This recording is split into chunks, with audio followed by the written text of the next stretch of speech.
Okay, so we're back on. Hopefully I have to remember because we're in a different house tonight. And so, okay, good. So we're in a different house tonight, and I have to remember that some people's Wi-Fi doesn't play well anyway. So let's see. Hopefully this will be okay. So Ecclesiastes 2. Solomon wrote the book of Ecclesiastes towards the end of his life. He started out well. He was the son of David, King David. He started out well in asking the Lord for wisdom. The Lord was so impressed with his request that he gave him the most wisdom that anyone ever had.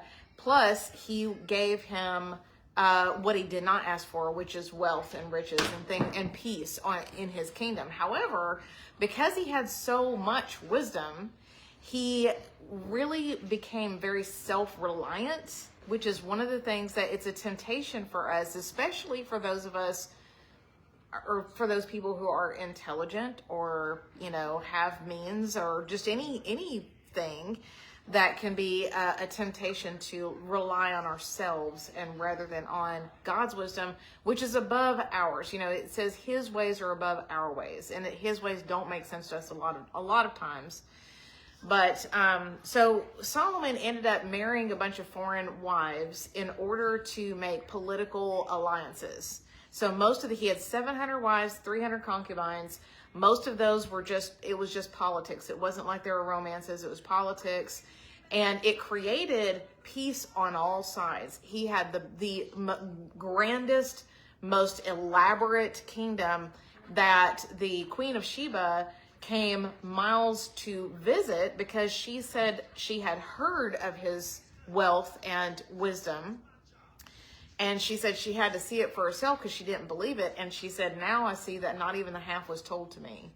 So when she got there, she was more astonished than she thought that than she could take in. But, so he basically is, one of the things about this book and Solomon in general is that he is set up as a precedent for the pinnacle of the achievement of man.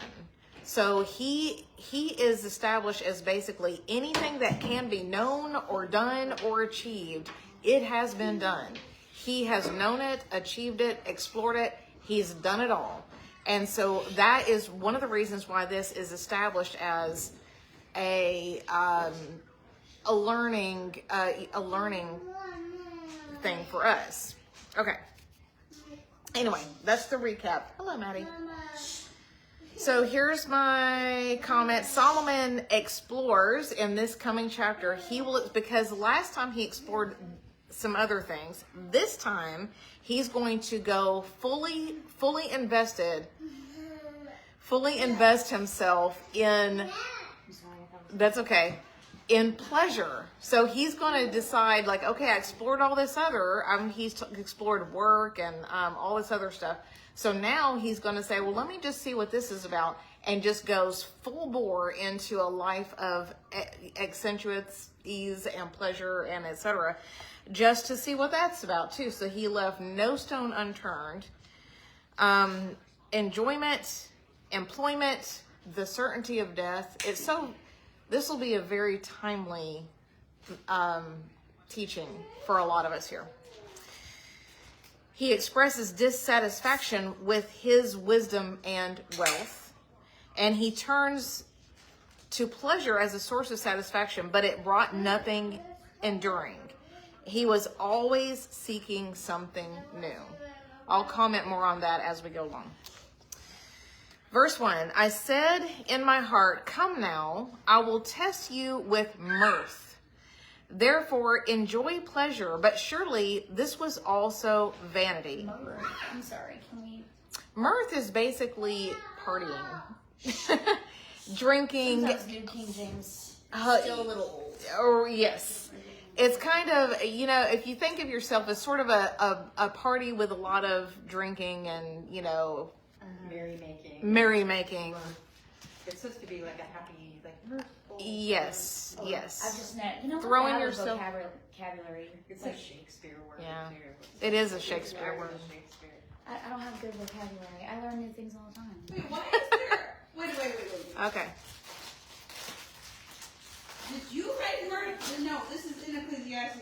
That- Wait a minute. Wait. Shakespeare.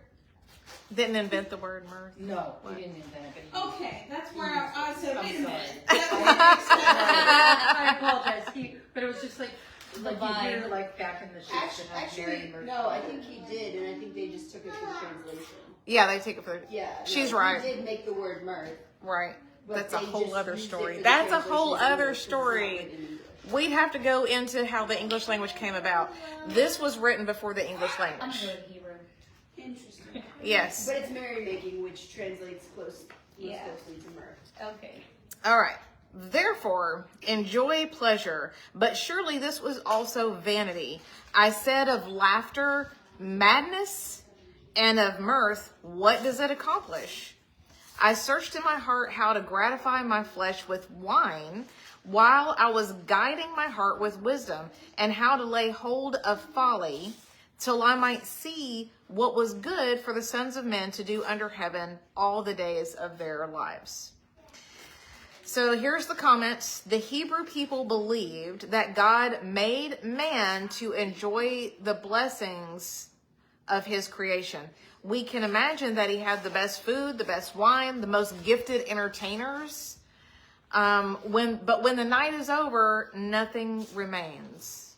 We've all experienced that a time or two in life, right? Where you thought something was going to be really cool, really fun. It was going to be, the it party or whatever. And then in the morning, there's nothing that remains of it. So Proverbs 14:13 says, even in laughter, the heart may sorrow, and the end of mirth may be grief. Always needing something new, a principle of addictions and pleasure seeking today that never ends. When you reach a point of diminishing returns, there's no longer any pleasure, only bondage. Can I add to that? Yes. I was listening to someone today, Yes. and they were Speak loud so we don't have. They were saying they probably won't watch this, so they were saying, I'm there's only so much I can do with all this food. I'm tired of everything. I'm tired of every meal we make. Like, I just don't even want to eat. I was like, well, the Bible says you'll grow tired of all those things. Right. And, at the end of Ecclesiastes, it's like, before you can't even enjoy life, Right. remember Right. who gave it. Yes. It's like the end, but... Yes. So there is a story that I heard. It was a testimonial that a lady who was she was doing, because when you do anything, a 12-step program or any of this, they have a lot of like recorded testimonies of people who have come out of addictions, and they give their sort of like testimonies to people in 12-step programs. And this one lady, I remember what she said about alcohol. She said that she loved it. I mean, she adored it. She never, ever intended to ever quit. It was never her intention to ever stop her addictions. She said, but what happened is that at some point in her addiction, it betrayed her. And suddenly it did not give her what it always had before. Then at that point, it was only bondage, and she only ever got the bad and never anymore the good. Yeah. And the end of addiction is only bondage. And some of the things, one of the things in America that is a really, really bad problem in America is the child, I'm trying to censor myself because of the algorithms. SA, I know that's what they say. I hate that you have to like abbreviate things. I think it's stupid. But trafficking that involves like underage kids and that kind of thing. Pornography of those You sorts. can't say that either, so... Dang. Okay, we all know what I mean because I already said it out loud. You have to say what? Corn. Corn? Yeah. That's just crazy. rhyme. Okay. Crazy. All right. Underage corn. That's what I have to say? So stupid. All right. Anyway, the United States is now the number one producer, exporter, and buyer. Number one that's more than, and I mean, not compared to the other nations individually, all the other nations combined, which means, sadly, that if you're ever in a room of more than 10 people, there's likely one person in the room. I mean, that's how bad it is. That's how bad it is. That there's somebody who is becoming in bondage. And the reason is because it's addiction. Corn is an addiction like any other addiction. It means that this simple things, you know what I'm saying? I'm trying to, don't satisfy any longer, and it has to be more and weirder and more different and more dangerous, and that keeps going on and on and on until you're in a place that you never dreamed that you'd ever be. And I have watched some of these like sting operations where people go in and bust these guys that are trying to hook up with like underage and that kind of thing. And it is so kind of sad, even though they do need to be stopped. It is so sad to see these guys that are like, I need help. This is not me. I'm like, you know, and they're just like, and they seem kind of like, maybe that really it. Maybe they really truly got almost captured and taken away by something they never dreamed they would be a part of to begin with. Yeah. And we were talking about how there's like been studies that actually just the ingestion of that type of media causes brain damage. Yes. And yeah. Because we were watching something, and this particular show is just vile. It's disgusting, and we keep having to like put things over our face, like it's that bad.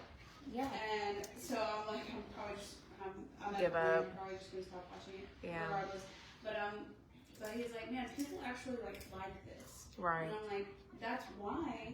Right. It causes brain damage. It's Right. that extreme high and that extreme low immediately. You're right. The extreme high and the extreme low, you're exactly right. And don't think that women are outside of this, because they generally do it in the form of like romance novels and stuff like that. It's just they have a different thing that kind of stirs all that up. It's the same high and low. Same high and low. And unrealistic fantasy expectations that have nothing to do with reality. You know what I'm saying? And leave you with void, vanity, chasing after wind, because it does not satisfy, because it is not real. It's not real. So I wanted to take the opportunity to kind of point out that it goes right along with this verse. All right, verse 4. I made my works great. I built myself houses and planted myself vineyards. I made myself gardens and orchards, and I planted all kinds of fruit trees in them. I made myself water pools from which to water the growing trees of the grove. I acquired male and female servants and had servants born in my house. Put a comment in here just for interest, is that David, his father, who was called a man after God's own heart, the greatest king of all Israel, did not enslave his own people. David had conscripted servants from other nations. Like when they would go and capture or conquer other nations, he would conscript servants from other nations, but he never enslaved his own countrymen. Solomon took it further, and he enslaved his own people, which, hello, USA. Anyway, I don't know about anybody else, but I feel we're kind of in obviously not the same kind, but you know what I'm saying. It's like we're in the olive press so hard that everybody's struggling to, I know I say that while I'm drinking my $7 coffee, but more than ever before. Just stop drinking Starbucks, you can buy whatever you want. But then I'd have nothing to eat, because y'all know 1 mile's worth of gas. Right. This That's is- what I'm saying. this is Why do my- people tell me like, you don't look like you're struggling. this is my dinner tonight. This is That probably, looks expensive. well, anyway, y'all know how many how many allergies I have. I live on coffee because there's just things I'm allergic to everything.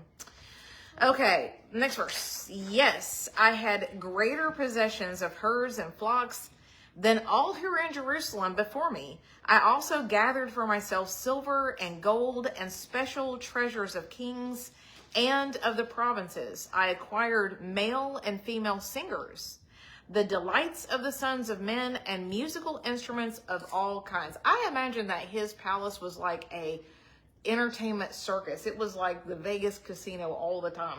They probably had acrobats and who knows, you know what I'm saying? But the best of everything was all there at all times for his enjoyment, for his entertainment.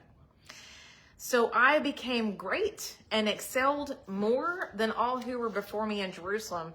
Also, my wisdom remained with me. Whatever my eyes desired, I did not keep from them.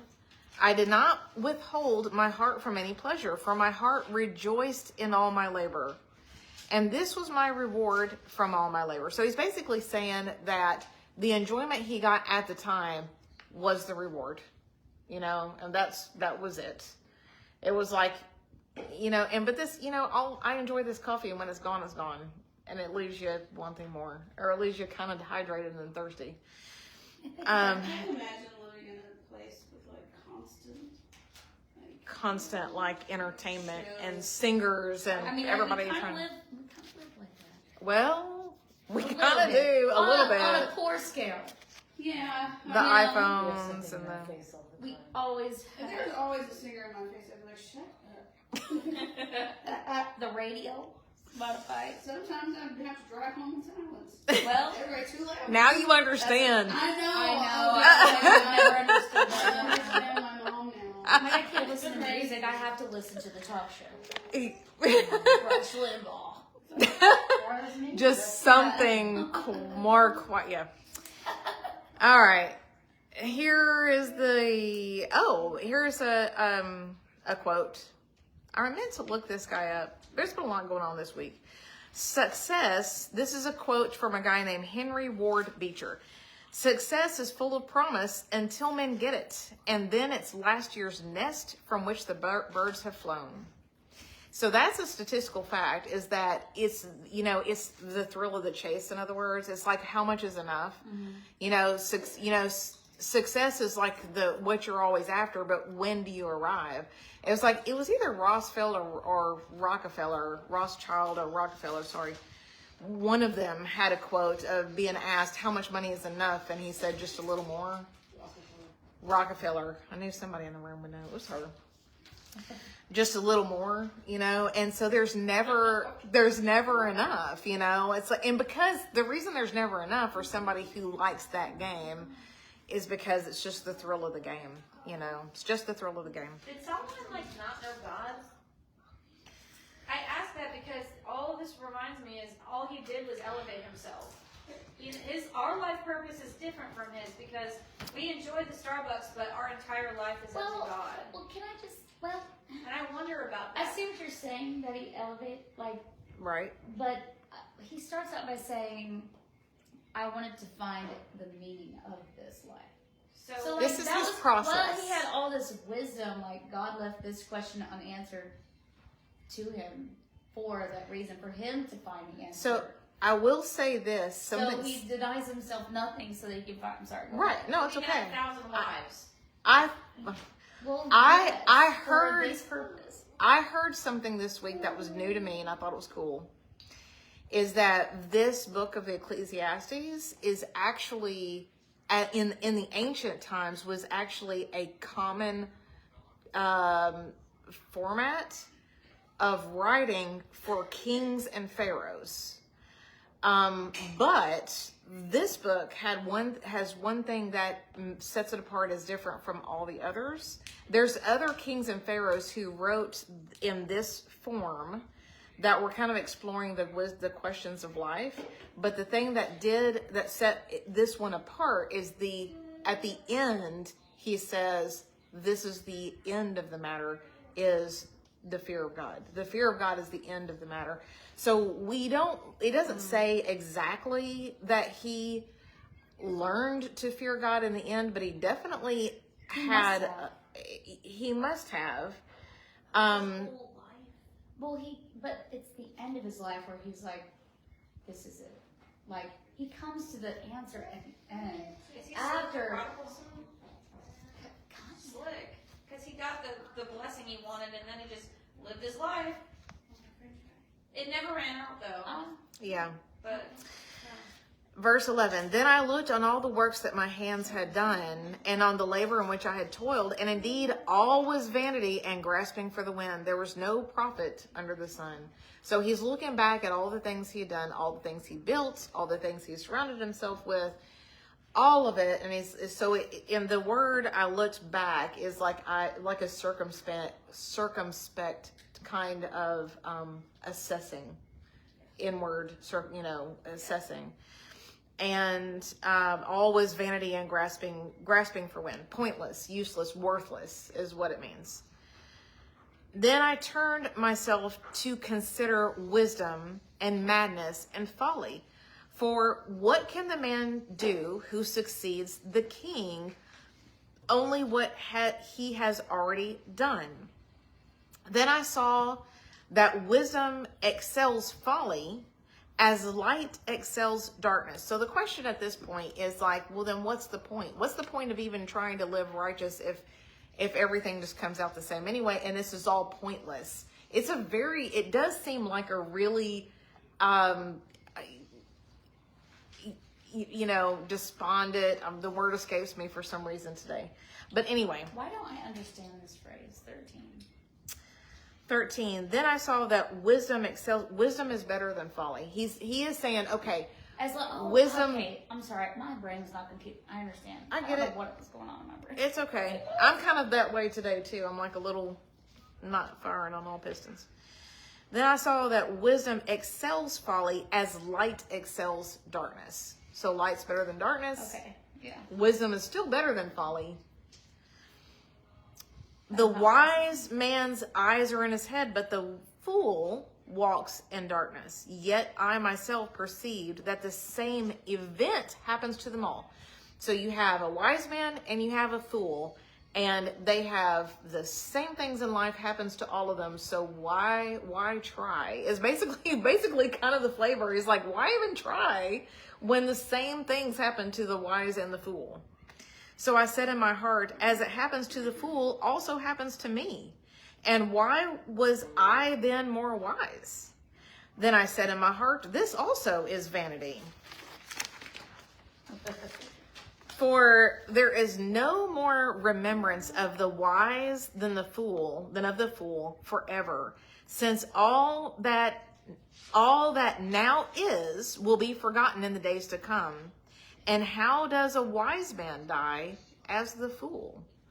So basically, the end of our lives are the same, whether we walk wisely, righteously in the light, or we spend our life with stupid, drunken mirth and foolishness, like the prodigal son. The same thing happens to us all. We all, in the end, and we are forgotten. And that might be in the next couple of verses. But anyway, I'll come back to it. But is that, what is that, 16? No, this is the same one on the picture. I'll hold up the pictures because there will not be pictures in the YouTube. It was explained to me this week.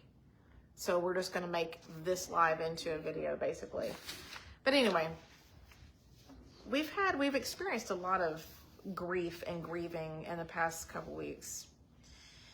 But he was basically saying that they're both die and then they're not remembered anymore. I mean, have you ever walked around a cemetery and wondered what these, especially if more than 50 years, 100 years have passed, who were these people? We don't know. I like when the people remembers? find an old gravestone on a property and they're like, whoa, like, Right. Who's that? Visited, it was grown over. Right. Yeah. And there's Can't even read it. Can't even read it. And it's such a poignant moment to realize that we really will fall out of remembrance in the earth. But remember that Solomon is, he's exploring all these things under the sun. He says that phrase many times in this book, meaning that he's not taking into account the heavenly kingdom. He's not taking into account, things that are of eternal value. He's literally going full bore exploring this worldly system. Okay, here's a quote. I mean, not a quote, a comment. If we were given a task, now this is interesting. If we were given it, because it's true if you think about it, Kat, you'll agree. If we were given a task to write a report card for David and for Solomon, without the knowledge of what we know, if we only looked at their lives, David's life, Solomon's life, their lives would be judged from our perspective much differently than from God's perspective. David was an adulterer, a murderer, and a man of war. Solomon was seen from man's perspective as almost perfect in every way. Yet his heart was turned away from God due to his own self-sufficiency. David was called a man after God's own heart because of his humility and repentance. It was his heart of humility that made him a man after God's own heart. But if we were just to look at their life and think, man, David was a mess. David had all these problems and he was just a whole mess. But his heart was repentance. When he was called out by the prophet, or really at any point in time, his response was to fall on his face at the throne of God. His response was to repent and fall on his face. He was the king. We forget sometimes that he didn't have to listen to Nathan the prophet if he didn't want to. He didn't have to listen to anybody, but he did. It mattered to him. His heart was for God above all of that. When the rubber met the road, his heart was for God.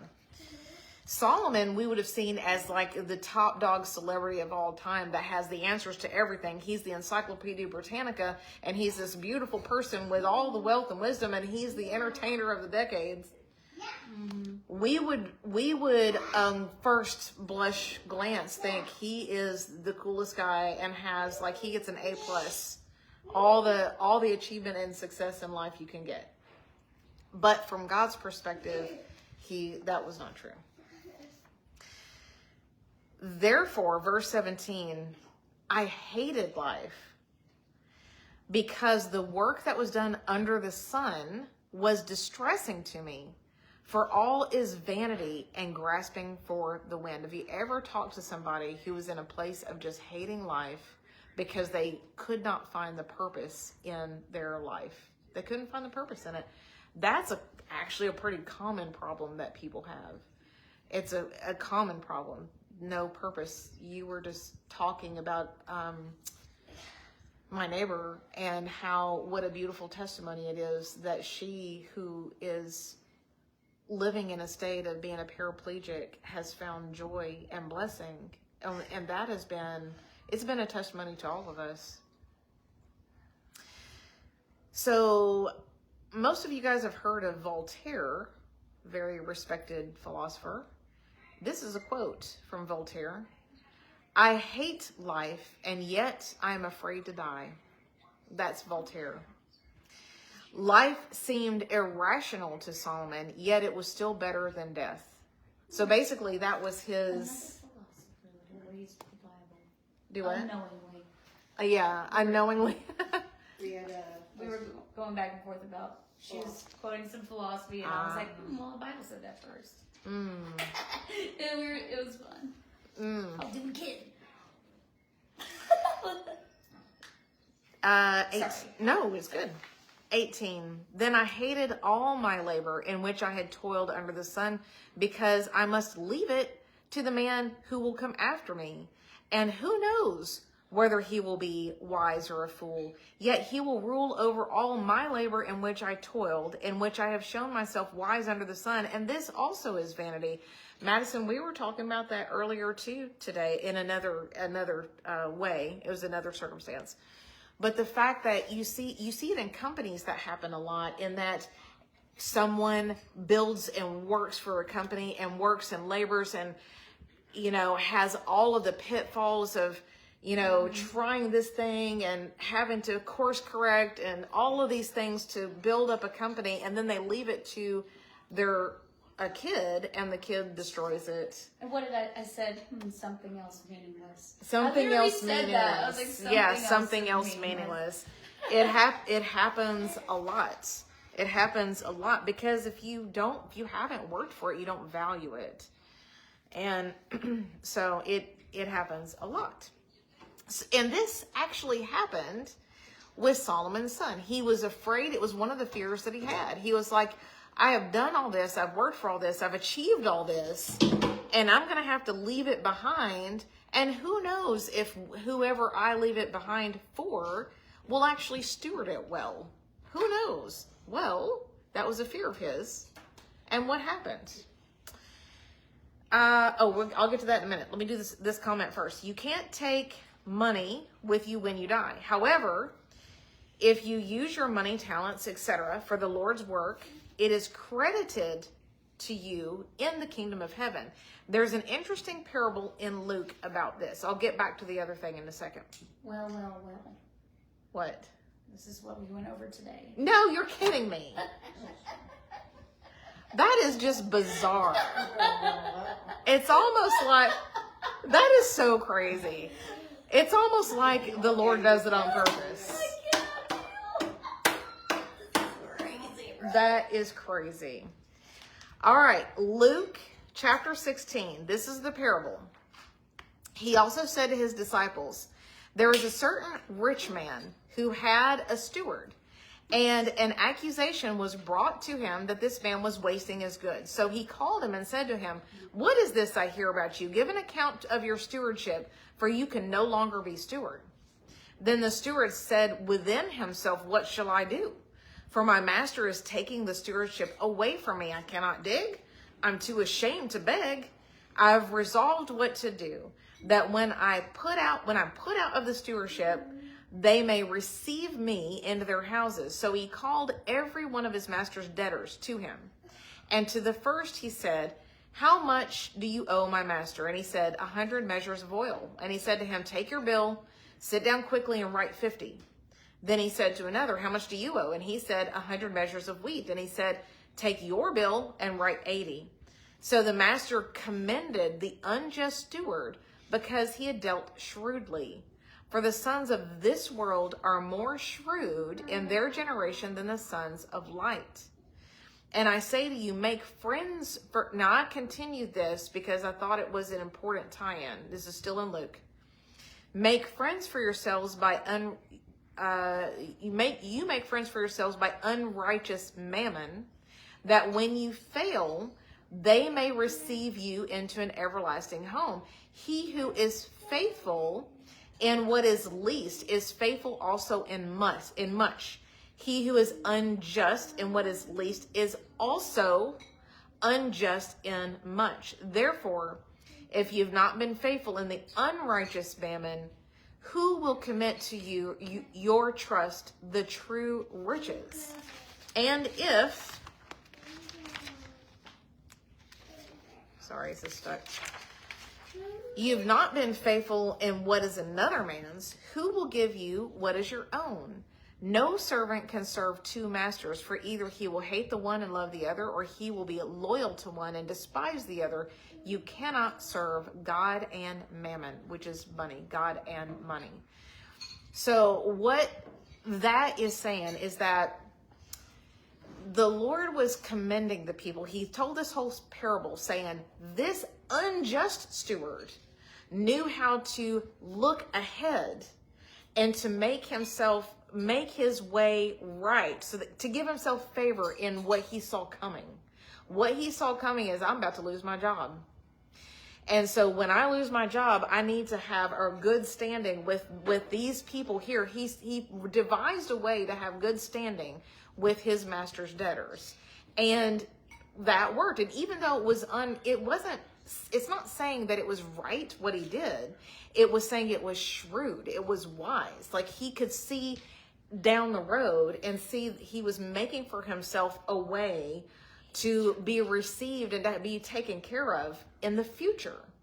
So the Lord was saying to his disciples and to the people who are trying to follow him, look into your future and sow for yourself things in the next kingdom, which is the heavenly kingdom.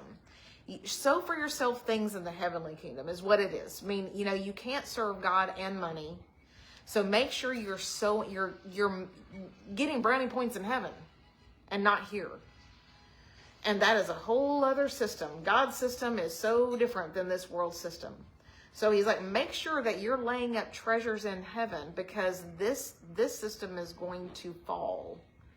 So he's basically trying to wake his disciples up to the inevitable. Therefore, I turned my heart, this is back in Ecclesiastes, and despaired of all the labor in which I had toiled under the sun. For there is a man whose labor is with wisdom, knowledge, and skill, yet he must leave his heritage to a man who has not labored for it. That's what we're just talking about with, building up a business and then having to leave it behind to somebody who's not built it and who doesn't know the ins and outs and who doesn't value it, and etc. And what happens, it falls apart. It would turn out, this is the comment, that when Solomon dies, his son Rehoboam would do exactly what he fears. He increased the already heavy taxes on the people and caused a civil war which split the kingdom. Solomon had done all this work to build the best, most amazing, wealthiest, most peaceful and prosperous kingdom the earth has ever seen, probably will ever see. He left it behind to his son, and there's a civil war, and the kingdom splits. The nation splits. Just like that. Just like that. This is also vanity and a great evil. For what has man for all his labor, and for the striving of his heart, which he has toiled under the sun? For all his days are sorrowful, and his work burdensome. Even in the night his heart takes no rest. This also is vanity. Nothing is better for a man that he should eat and drink, and that his soul should enjoy good in his labor. Now remember, because this is written down in the Bible, most people are so confused thinking that everything in the Bible is quote unquote gospel truth, and you can't take this one verse out of the context, hang it on your refrigerator, and make it the theology of your life. This entire book is him working through a process. Mm-hmm. So he's working through this process. So don't take this out and hang it on your wall as a verse to live by. Where am I at? 24. Nothing is better for a man that he should eat and drink, and that his soul should enjoy the good of his labor. This also I saw was from the hand of God. For who can eat and who can have enjoyment more than I? Solomon speaking of himself. For God gives wisdom and knowledge and joy to a man who is good in his sight, but to the sinner he gives the work of gathering and collecting, that he may give it to him who is good before God. This is also vanity and grasping for the wind. That was wordy. All right, let's just move on. You get the idea. Mm-hmm. Chapter 3. This is a beautiful chapter for this week. You guys will remember there is this song, and it was not, the Beatles did not write this. Solomon wrote these lines. To everything there is a season, a time for every purpose under heaven, a time to be born and a time to die. I put in here Psalm 139:13. For you formed my inward parts. You covered me in my mother's womb. I will praise you for I am fearfully and wonderfully made. Marvelous are your works, and that my soul knows very well. My frame was not hidden from you when I was made in secret and skillfully wrought in the lowest parts of the earth. Your eyes saw my substance being yet unformed, and in your book they were all written, the days fashioned for me, when as yet none of them. How precious also are your thoughts to me, O God. How great is the sum of them. If I should count them, they would be more in number than the sand. When I am awake, I am still with you. When I awake, I am still with you. So we have seen a lot of death in this month. And when they awake, they are still with the Lord. And that's the hope that we have. But this is the comment that I put in.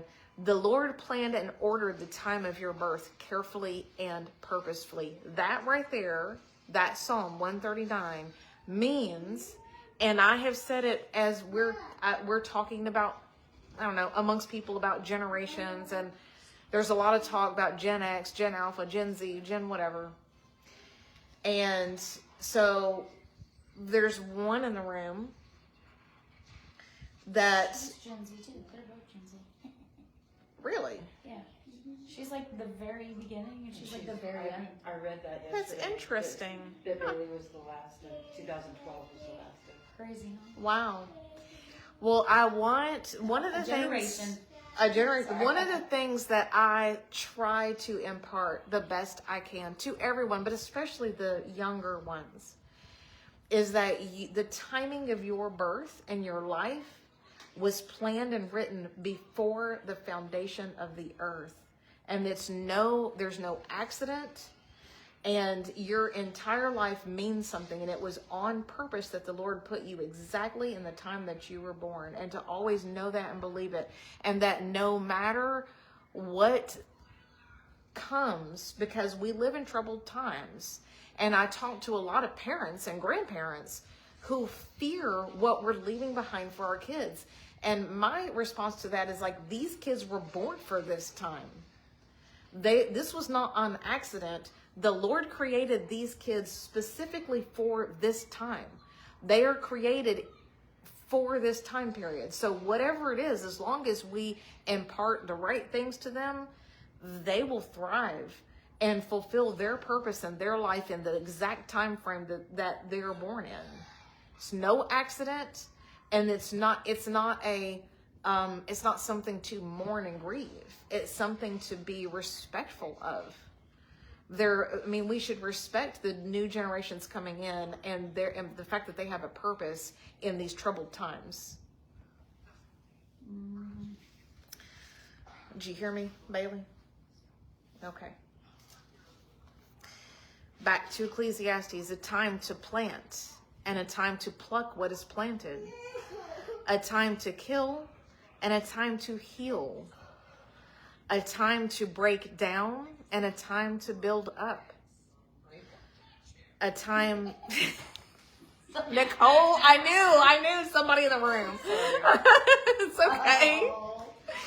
She needs a break. Are you okay? She knows that Poor thing. She's been through I it. know. Nobody knows what we're talking about. Anyway, talking about relational breakups and such. Anyway, okay, a time to weep and a time to laugh, a time to mourn and a time to dance. These are all sticking. A time to cast away stones. I'm thinking of the Lord and the woman who was caught in adultery. And that was a time, it was a moment to cast away stones. When he said, he among you who's without sin, throw the first stone. That was a time to cast away stones. And a time to gather stones. Which means there are moments when it's right. And there's moments when it's not. I know that's hard for some of us who just don't like the hard verses to hear. Goliath. That was the first one I thought. Goliath, what a great example. Yeah. Goliath is a great example. Thank you for saying that. Because he gathered stones. Yep. A time to embrace and a time to refrain from embracing. A time to gain and a time to lose. A time to keep and a time to throw away. A time to tear and a time to sow. A time to keep silence and a time to speak. A time to love and a time to hate. A time of war and a time of peace. And the difference is wisdom. The difference is knowing the Holy Spirit having the Holy Spirit to give us wisdom, because it's not of our own wisdom. And to sit in the hard parts of it. Like, a lot of people avoid and numb the hard times, like the loss, the throwing away, the silence. Right. Those but they're like important to like your Right. whole Right. makeup. The whole, it reminds me a lot of the lady that you've been listening to lately. But she coined a phrase, I guess it was her, talked about spiritual bypassing, where Christians will tend to, when someone's going through a hard time, try to push them into skipping over the processing part. It's like, oh, just believe, confess and believe, and da-da-da-da. Just choose joy. Choose joy. We're going to choose joy today. And there's a word for it. It's toxic positivity, I think, is the word I've heard before. You've seen, we've encountered people that do that, and I'm sure they're well-meaning, but it's toxic positivity, and it's not honoring someone else's life and process and some grief and trauma and things that we should be honoring. If they are sitting, the one thing that Job's friends did well was the first 7 days they were there, they sat beside him in silence. They screwed up when they opened their mouth. But the sitting with him and just being present in silence was the right response. That was the right response, is just being here with you. And then they screwed it up when they opened their mouth. But yes, to recognize that there is wisdom in sitting with the hard part. There's time of each of these. And if you count those, there's 14. So there's 14 of these things, which is a multiple of 7. So I think there's one of each, one hard one, but 7 of each, which is 7 is the perfect completion. 7 is a complete number. It's perfect. So this is the seasons of life, the complete seasons of life, and that they are good in their time. Even the things that are difficult are good in their time. Even the things that we don't like to see or experience are good in their time. And even things that we don't perceive are good sometimes are good in their time. Yeah. What profit has the worker from that in which he labors? I've seen the God-given task with which the sons of men are to be occupied. He has made everything beautiful in its time. Also, he has put eternity in their hearts, except that no one can find out the work that God does from beginning to end. I thought about printing this in color just for this example, but alas, it was too expensive to print these in color. But this is it came out so badly in black and white, but this is the backside and the front side of a tapestry. So if you've ever seen the front side is here, where the picture is this beautiful representation of whatever artwork that is. An unicorn being slaughtered.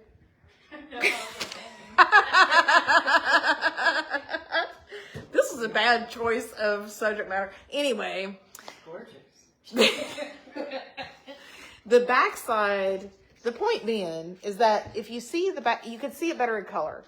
But the backside of this tapestry just looks like a bunch of mess. And if you saw it in color, it's just it looks like tangled yarn. It looks like jumbled, tangled yarn. What you were saying when we talked about earlier about your life and the things like how could it have been different if things had happened a different way? What we see looks like a jumbled mess of tangled yarn. We don't see God's perspective, and the flip side of that is what he sees is the masterpiece that he's painting of your life. And it's hard for us to get that perspective. He has a higher perspective than we do. And so sitting in the hard things of life we don't like it, but there's a masterpiece that's being woven through even the hard. Man, that's something that was really like bad from that I took with me, like out of that movement. I don't know. I'm sorry. I'm coming in. Come in. It's okay. But Yeah. like the spiritual bypassing thing, I thought that I was weak in faith if I succumb to the negative emotions, if I sit in it, if I'm somehow like affected by it, if I was just bad Christian for some reason, and like I knew it was wrong when I was reading the scriptures, but it was like so repeated over and over. So hardwired that Yeah. to hear like that lady like explain it, I was like, I felt immediately released from having to ignore I would your never, feelings. I don't feel like I like would teach it Right. but it would come out like in my friendships, like Right. it was very hard to undo that thinking. And it's so crazy that there's so many things as parents, and you guys will find out when your kids grow up. I was completely unaware that was going on. Preach about that. I mean, it was all for a reason. It was all for a reason. But I mean, and I'm sure that you probably didn't even think to articulate it, maybe that particular thing. But there's just things. I mean, but it's all for a reason. Do what? I hear things all the time. I'm like, I don't know where that came from. Because Right. It was never what. Never our intention. It was never in our That's thought. never what I Yeah. thought, and I thought you thought what I thought. Right. Okay. Right. Right. I wonder what kind of things will come up when my kids are growing too. There'll be things. I There'll fear be it. things. I'm like, oh Lord. Don't fear it. It's just a process. It's just life. Right. It's just life. And you have to accept the fact that you're imperfect. Right. You know. And you're raising kids like my kids, like your kids, that Yeah.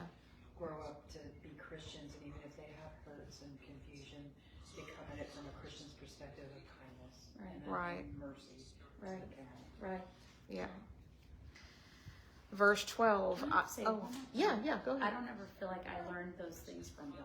Thank you. Thank you. I never got that. That's Yeah. not Yeah. something it was always. I Right. remember It was sitting higher in up church. that It was higher up that. I remember being chastised for crying over grace from our preacher and his family. And I remember being mad at for grieving over our pastor. So it was like the same kind of thing. Yeah. Yeah. Point being is that it is right. Everything is beautiful right in to its mourn. time. Do what? It's right to mourn. It's right to mourn. And Jesus cried over Lazarus. Yeah. Looked over that whole city too. Right. And Yeah. Jerusalem. Jerusalem. Yeah. mourning.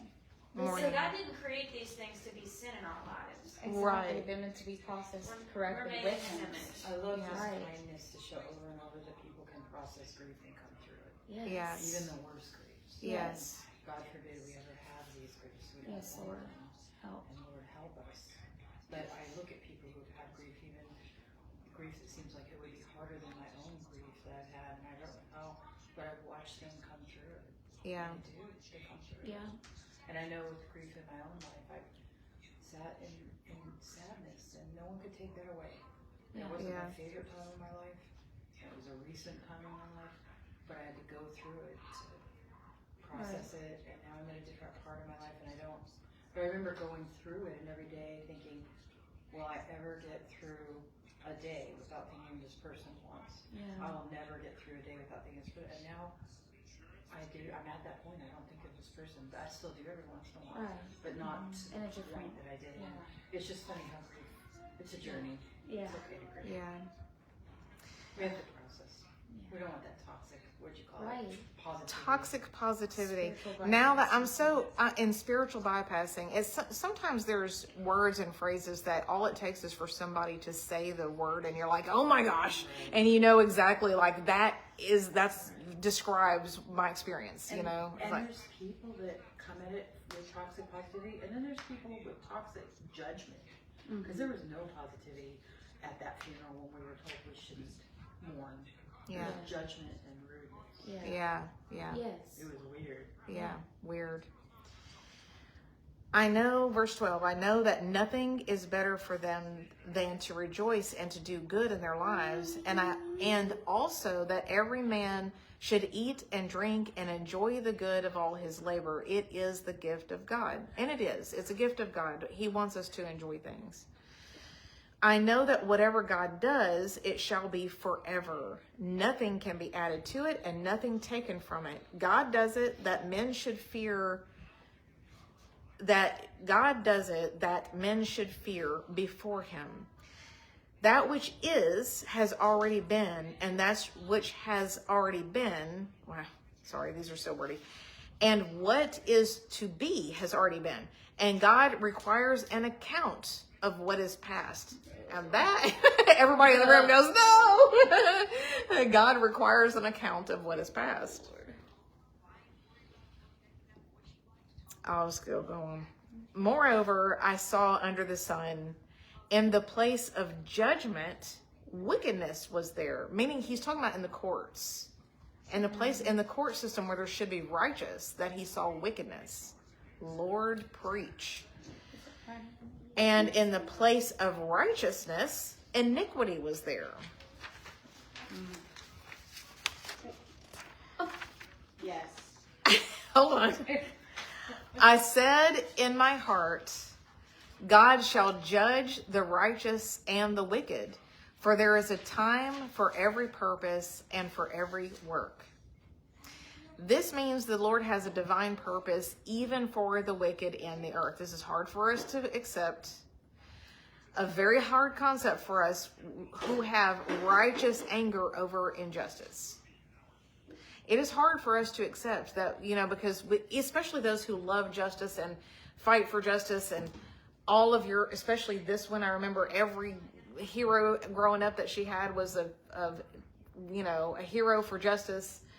And Champion of justice. A champion of justice. Yes. And it's hard when you look on injustice.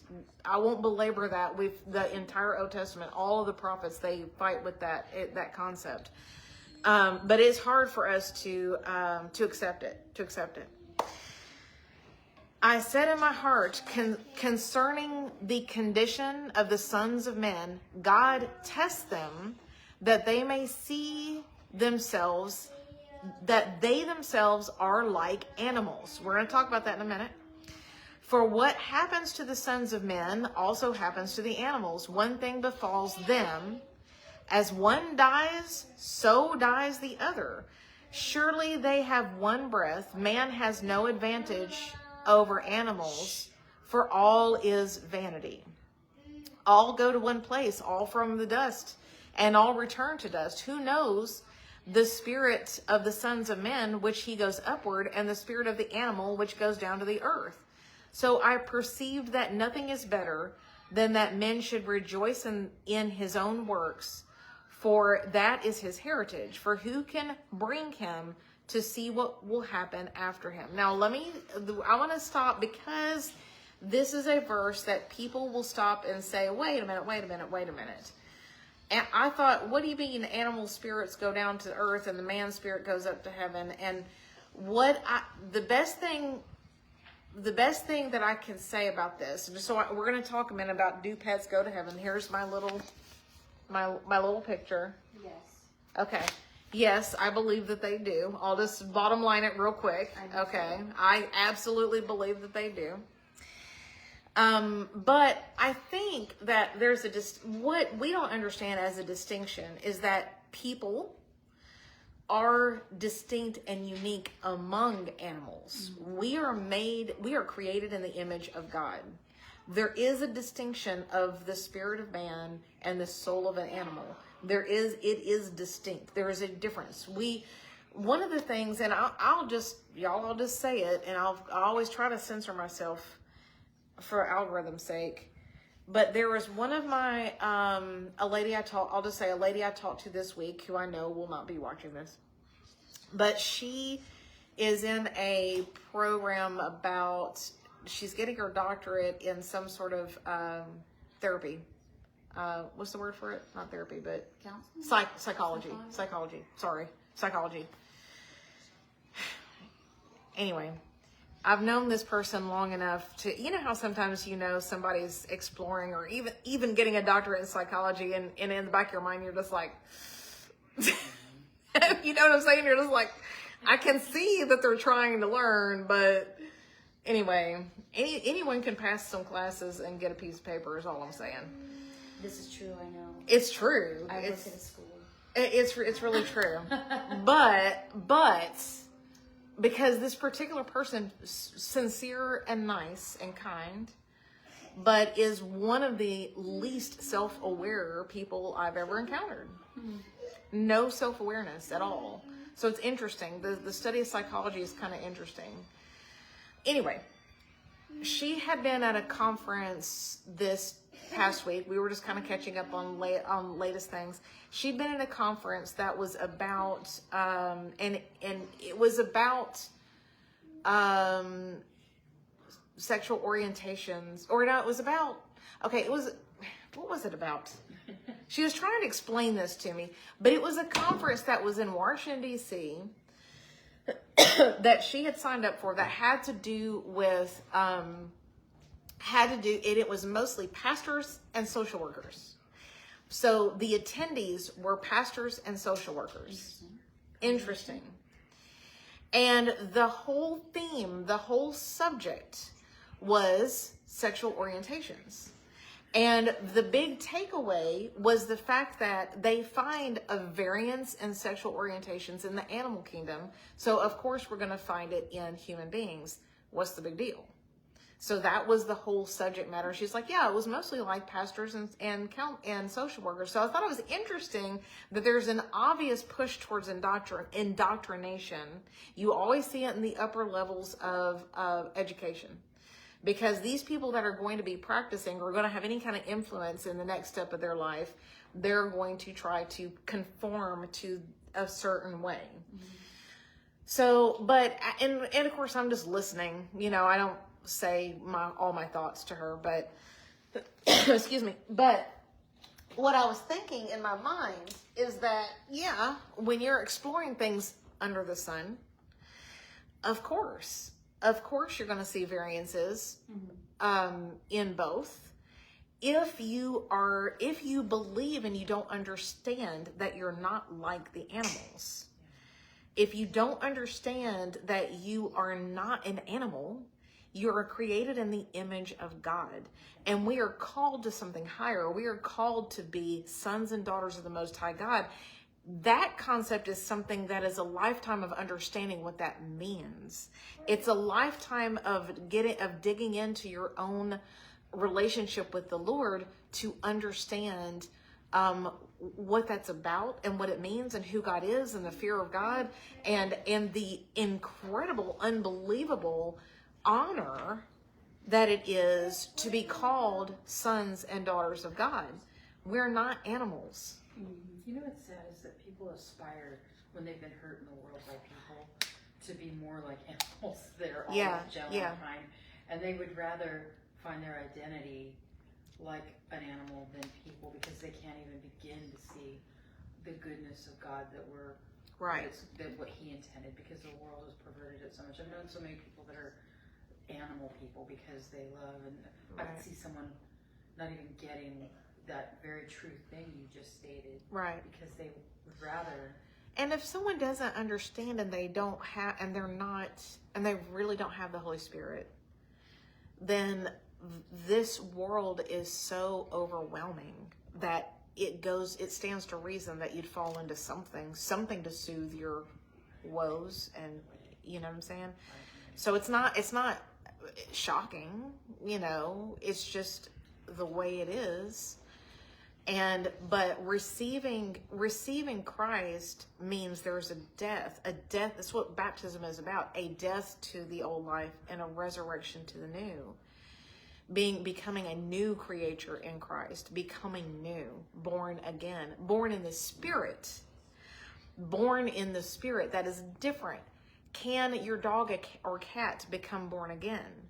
I think if we think of it that way, we'll understand the difference. They don't become born again.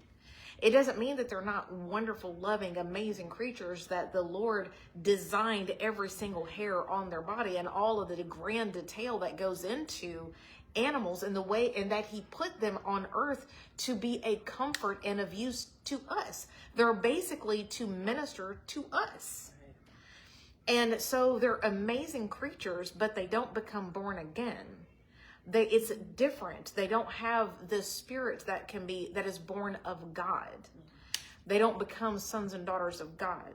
So I think it would be easy to take something simple on face value and say, wait, pets don't go to heaven. They go down to the earth. And it's like, it's not what this is talking about. Am I making sense? Yeah. Okay, so I because I know Mariah and I have talked about this before, and I did a little bit of background. I'm like, what is a good verse? And I came across this, and I thought this is pretty good.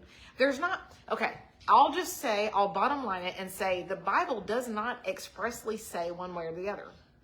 And I think that it does not say one way or the other because it's just not necessary to say one way or the other.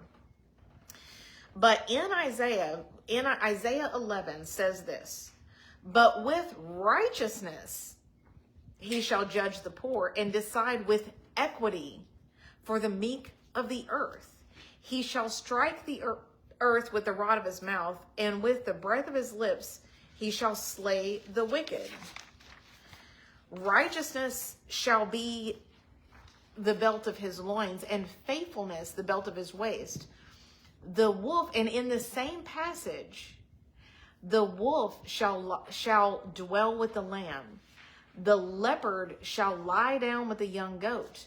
The calf and the young lion and the fatling together, and a little child shall lead them. This is speaking of the millennial kingdom, the millennial time period when Christ sets up his time on earth. So it's talking about, a righteous time when predatory animals will be restored to their rightful existence of not eating other animals. They will be eating grass and plants and whatever, and there will be peace on earth finally. And the point of that first, establishing that the Lord is righteous. He judges righteously. I'm sorry, that was so funny in my peripheral. He judges righteously, meaning he's not going to let, because a lot of times we ask it's a common question among people who have this question. What about the tribe in the Amazon who's never had the gospel preached to them or whatever? This is establishing he judges righteously the meek of the earth, meaning if they are meek and humble and respectful of knowing that there is a creator and have a desire to respect whatever that is to them, he's going to meet them where they are. I absolutely know that. I know that about God because he's just. He's not going to be like, sucks to be you, sorry. Sorry, you were born at the wrong time. The missionary didn't get to you, sorry. That's not. That's what you said, they were born for a time and a purpose. Exactly.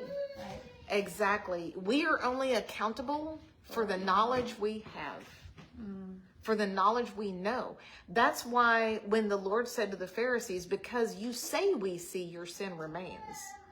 I came to restore sight to the blind and to take away sight from those who say they see. But because you say you see, your sin remains. I got off on a tangent. Okay. Good tangent. Verse 7, this is where in Isaiah 11, the cow and the bear shall graze, their young ones shall lie down together, and the lion shall eat straw like an ox. The nursing child shall play by the cobra's hole, and the weaned child shall put his hand in the viper's den. They shall not hurt or destroy in all my holy mountain, for the earth shall be full of the knowledge of the Lord as the waters cover the sea. Or the fear of the Lord. Even the animals will fear the Lord. Even the animals will fear the Lord. And so that, even though that doesn't exactly say animals are going to go to heaven, it's painting a picture of the Lord is righteous, and that animals will be restored to their rightful place, and that he's got a purpose for them in our lives. And they're not going to be born again with the Holy Spirit, but that's because we are distinct from the animals. I just believe animals have a soul. Oh, they do have a soul. Not just yes. in like a robot. I mean, just yes. when like God caused the donkey to speak.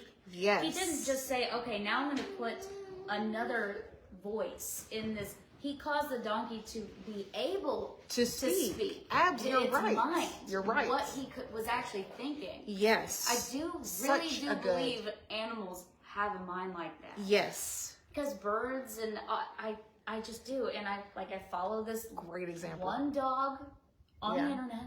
Okay. That Tell me about the dog. Learned how to use the buttons. Use the buttons. Well, it used the buttons for so long. It asked its owner why dog? Why me dog? Oh my gosh. Don't I'm make me not cry. human. It got so depressed staring at itself in the mirror all day. What? Because what's it was wrong with this able dog? Well, he was able to communicate and realize Like he's a not dog, not a human. Because he Ah. was able to learn to communicate on this higher level. Why are you doing this to your mom With- online? The dog wasn't so depressed they had to put on antidepressants. There's souls in those animals that are just Yes. locked up, I think. I believe it. The Lord, I believe it. the Lord created, know. He created them. Look, if you think about it, if you've ever had a special pet, and that pet sits with you and ministers to your soul when you need it the most, there's no way the Lord is going to be like, well, bye, it's time for you to die. That's not the Lord I know, who has spent so much unique time to create that being to do such a work for us. I sat down and wrote down like 10 examples of animals having a soul because one of the doctors I worked with tried to tell me that he was like, I don't think animals go to heaven. And, and I was like, give me a day. Give me one day. It was 24 hours and I smacked my notebook down right in front of them. I love it. I love it. Make a splash. She makes a splash. You think it, but you say it, you prove it. You I know, love the it. funniest thing, well, it wasn't funny. But I laughed about it all day after my grandma's funeral was, and I would never let a poodle eat from my plate. That was So the thing, hard. It was so different from my grandma and your grandma. I was like, I was saying, there's, when we go to heaven, I was like, the passing of this lady is sort of like the last person in my life that had the niceties and the way of living that's passed. It's a bygone era. I was like, she was a lot like my grandma, and I remembered that about her. But my grandma wouldn't have let a poodle. It was That's so sweet. beautiful, relief. It was so Nicole funny. always I was brings. just giggling and laughing about it the rest of the night. Oh, And I hope that's that's so the last great. grandma. It did, I hope yeah. because Oh, look, it's a human. Don't you see? This dog is a human. I love so it. funny. So, okay. Let's all treat dogs. Those were a lot of different subjects to try to touch on in one. It is a lot. You know, that was But- big of me to say when I have a picture of me feeding Max salmon off a fork. Not off the Literally, plate, I just have the that fork. picture in my You collection. sit on the floor though. I'm holding it a fork out to the dog, so. I love feeding You know, dogs there's forks. if anyone needs more proof, there's books written. There's one that I have somewhere in my house called "Do Pets Go to Heaven?" And it was sent to me as like a bonus in a package that I bought. I've never opened it or read it because I know that I saw the interview one time, like they were making a case for, yes, they believe pets go to heaven. But I've never needed to be convinced of that. It's just, I know that because, I mean, we know that there's horses in heaven, obviously. We know that the flowers sing. I had dreams of. How could there not be pets in heaven? Zeppelin in heaven. Really? The cat, yeah. Oh. I had dreams about it. Like it was like the Lord told me to stop looking for I'm them. gonna Like, say I had argue it. it. I'm gonna say something Oh, simple. that's right. Oh my Simple as a gosh. person that doesn't care about animals that much. Well, Why would God's creation not be in heaven? Right. yeah. That's just as simple as I can make it. Why would it not be in heaven? When this world is a lesser version And- of the bigger, of his kingdom. And Everything good animals in this can world be will be there and traumatized. more. Like they can Yeah. have emotional trauma. Yeah, Like, absolutely. They can go through the same things as Yeah. they suffer. They feel Grief. pain when they're people, like they're hurt, like elephants, like mourn. Yes. They're lost. Like Yes. what? Like this is not is instinct. It's real. Like they go through real emotional. Yeah. It's Yeah. The deeper than we times know. Where like there's normally most people that look like come to my work, they have multiple pets, and a lot of the times when they have to say goodbye to a pet, they'll bring the other pet with, which is what I did because I didn't want my dogs to be confused and I'd be scared to go to the vet because like we're never gonna come back. Yeah. So I just but you can tell like when their like housemate or whatever passes, they can tell. And Oh, it's they just- know. and, Yeah, they know. And you can't, people yeah. come in afterwards and they're like, I just don't know what to do with my other pet because they're so sad they won't eat. Like, Wow. I mean, they know. They do have know. emotions. And they comfort. It's weird how they know. I've been comforted by animals before when I've been sad. I mean, animals that would never normally just come up to me, but I was hurting and they knew. And the fact that when you're pregnant, I don't know, you've probably experienced this. I remember. There's Yeah. a huge German Shepherd that normally hates me. And when I was pregnant with Beckett, I walked into the room and I was guarding myself already because I I was like, this dog hates me. I went into the room and he sniffed me for a second and he turned around and stood in between my legs and like facing So me. cool. It makes Wow. me Yeah. cry. That's so neat. I remember I had a cat that would lay in my lap and hug my belly, pregnant with you. Kitty cat. That's a long story. Anyway, I know that we have chatted, but hopefully it's been good. It's been good. We'll see our pets in heaven because God is good and righteous. And he's good. That's why. That's why. Because he loves us and he's good and nothing is really in vain. Okay, till next week, continue on in Ecclesiastes. Love, love, love.